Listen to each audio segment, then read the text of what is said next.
So hi again, my friends. We're here on the third and last day of this day's edition of ARTmania, and we're going a bit proggy today. I'm here with the members of a band called Haken, as in bacon. This was a quote.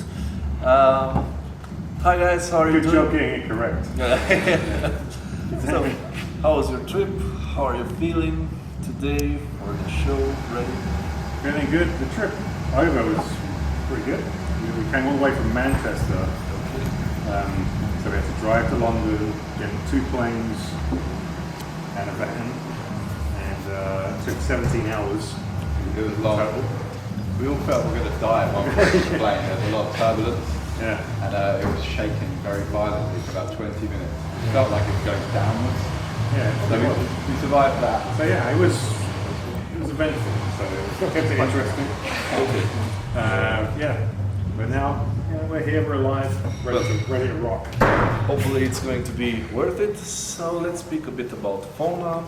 I read an interview where you were saying it revolves very much about the concept of identity, which today is a rather ambiguous concept. On one hand, it brings forth differences, it's getting fluid. So can you elaborate a bit?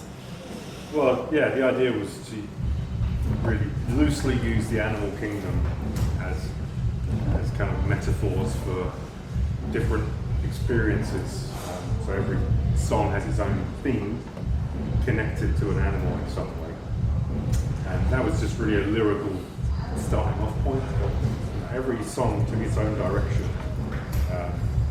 Different lyricists were involved, so you get a real different view of different perspectives. Speaking of identity, it's hard to. I don't know where the word identity came from. I don't remember that. I read it in an interview with you guys, so it's I didn't make it up. Each song, we wanted each song to have its own identity, rather than being tied to like a concept album.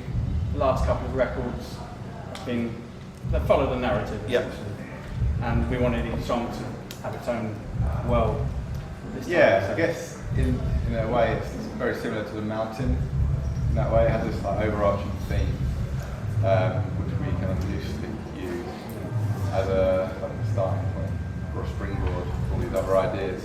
And then, like you said, each song has its own flavour, it stands alone, and then together, hopefully, they work well.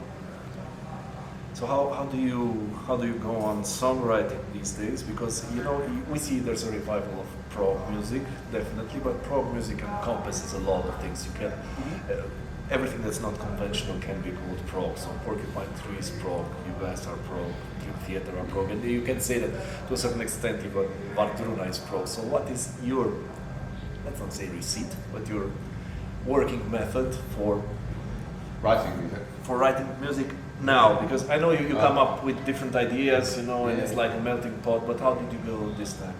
We kind of approached it in a similar way that we always do. Someone will come up with an idea, share it with the rest of the guys, and then we develop it as a band. We'll bounce it back and forth. Someone else might say, this is really cool, maybe I can throw these chords on top, so then it takes it in a new direction. And it's very collaborative, and I guess as a result it's very eclectic as well.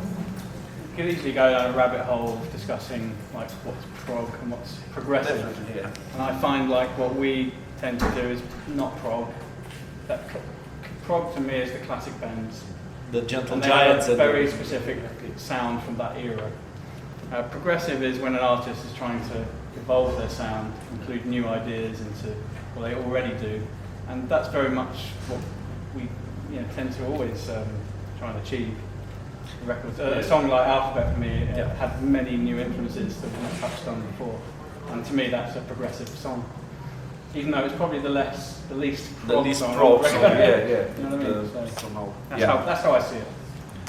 I know in the past you had a live cooperation with Mike Portnoy. You performed the 12 Steps to it in its entirety. That's 6 years ago now. 6 years ago.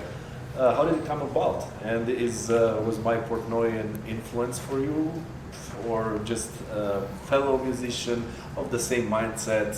It came about from a show we did in Remember that was the Spring- Empire, Springfield, Virginia. Virginia, yeah, the Empire was the last, Yeah, and last show they yeah, had. Mike was at our show and for a special encore because that particular venue was like a legendary venue called the Empire. Yeah, yeah. And it was we were playing the final show there before it closed down. And Mike was there. And we decided to do a special encore and playing The Mirror from Dream Theater's Awake.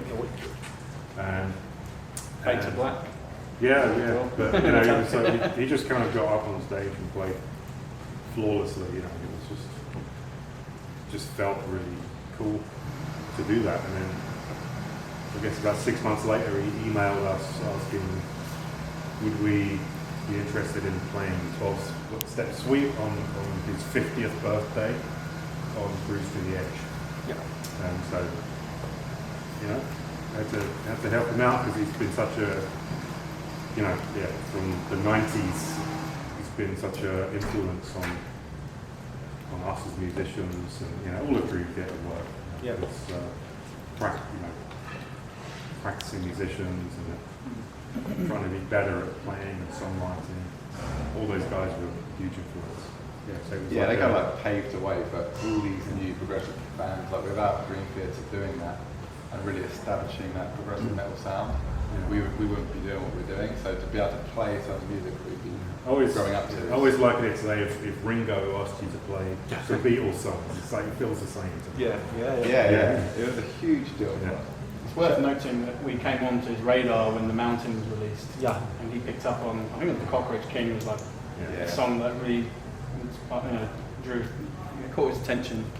And we owe a lot to him for like putting our name out there to his fans. You know, he's been good buds ever since. So. I just remember the Cheers, shows. Mike. Yeah, cheers, Mike. The shows in South America. There's such a That's for you, passion little cap trick. from the crowd, and like we were on stage as fans, and we just felt like we were in the room with a bunch of fans. It was like a celebration of Dream Theater music. It was such a great deal. Yeah, it's cool. Good fun. Now speaking about live activity, you are very creative in songwriting, that's very clear, but don't you feel maybe a little bit that you didn't have enough time to tour Virus because the pandemic came on and you already have a new album, you're basically now touring the 2 albums, I guess, because many people didn't get the opportunity to see those songs on Virus live, I think.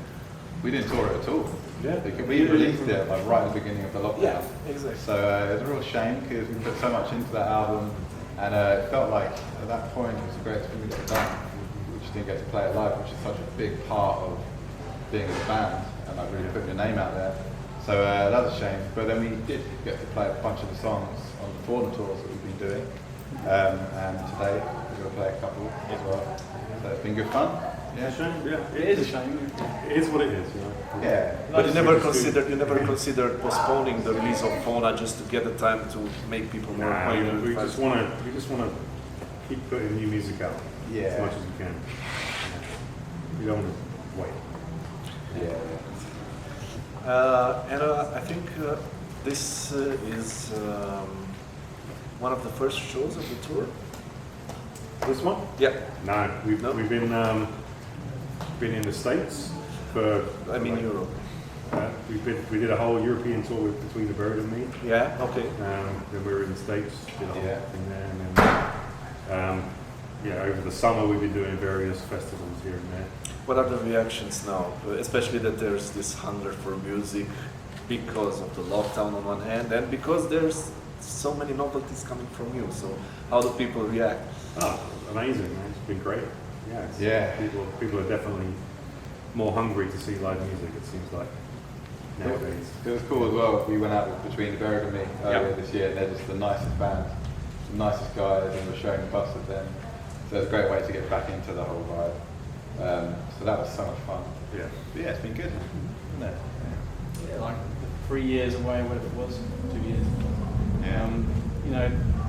When we got back on stage after all that time, it felt like just riding a bike. Just carrying on where we left off. It wasn't really a detriment, is what I'm saying. Yeah. Well, I'm sure that even though it's gonna rain, people are as hungry as they were everywhere in Europe. So it's gonna be great. Last year, Testament played huge rain and it was good. So Yeah, that's good. can't I mean, wait. this is nice. I'm enjoying this rain, man. Yeah, it's Feel at home. it fits with the mood of some of the music, so it's okay. It's the animal kingdom can Yeah, right. can evolve Yeah, You're in the rainforest during now. the rainforest. Yeah. Well, thank you very much, guys, and looking forward to seeing you. Thanks for your time. you. Thanks a lot. Thank you. Thank you.